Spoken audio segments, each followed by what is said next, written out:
walk through NQ, right? So we're clearly just selling off like very aggressively on the daily time frame. When I look left, like what are relevant reversal points? You have this one here, right? That ran out this low. This low is a failure swing to this low, and then really it's just this low, right? That's relevant. These are kind of just probably just previous day's lows. Um, but this is a very relevant low. I think it's a daily swing point. And when you see price fail to actually manipulate this low, right? I'm not really trying too long, right? And when you look at the daily opposing run at this point, we've already dipped lower, right?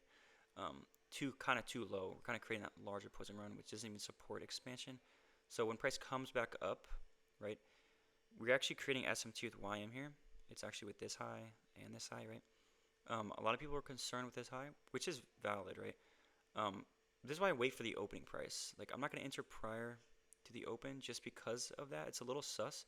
So I'm going to see if 930 can kind of expand away from that. And look at the 4-hour time frame. Why am I fading this 4-hour candle here? So here's why. So this candle opens higher, right? And the third candle of the hour reverses, right? So when you reverse prior to the opening price, it's not going to just wait around until the 10 a.m. open, right? It's going to expand, right? Because this is a volatility driver. It's not just gonna, it's not. Hold on, let me just draw something real quick. So we open up right here. This is not just going to wait around until, the new 10 a.m. open and then it's going to expand. No, this can absolutely expand because of the driver, and I actually expect it to. You want it to expand. If this is going to be, a reversal point, you want to see that expansion. So when I drop lower, so again, we're trading with an hourly candle back to the hourly open. So I'm still trading within a daily expansion candle and hourly expansion candle at this point. And then I'm really relying on drivers to confirm this. So as you saw, we have this with ES. We took out this high. So you have a bullish, you have like NQ showing strength. So when NQ in the distribution phase away from this level, right? So at this point, you have like a 15-minute CSD. That's great. But this is really what I like to see right here. You have the stronger asset in NQ switching bearish, right? That is a very good confirmation, right? Now we're putting a bearish SMT. When I go back to the hourly time frame, the high of this candle is created from SMT and manipulation. So it's a little bit of this here. This is fractal. So the high and lows of candles created from manipulation paired with SMT, right? Basically creating kind of like a protected swing that forms the wick, and then after manipulation you expand, that forms the body, right? So just with that logic, right, with the two-stage SMT 930 expanding away, right, I feel comfortable trading away from here.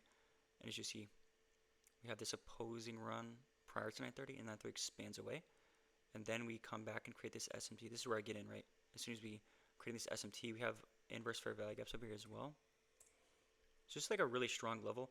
And at this point, if you look at the 9 o'clock candle, if I mark out the 9 o'clock open here, at this point, what are we doing here? We're also expanding away from the 9 o'clock open. So now this candle is supported by bearish, right? Or this candle is kind of leaning towards a bearish expansion candle, just like the daily, right?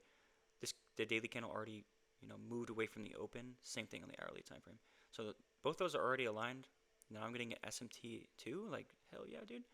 Here's another great entry here as well, but the stop loss is kind of huge. I think Nico took this. Great entry.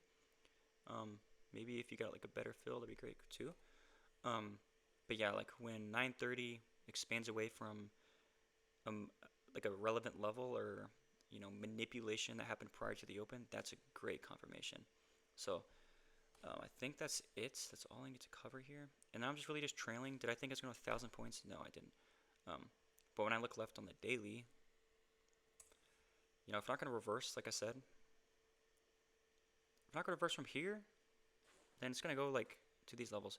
Now I'm not expecting price to get to these levels today, so I just TP'd at 1,000, like 1,000 ticks. Like I didn't feel like holding anymore. Probably one of my bigger trades ever. I was just trailing to like opposing candles here. Once I hit 1,000 ticks, I forgot where it was, but yeah, I just cut the trade. So that's pretty much it.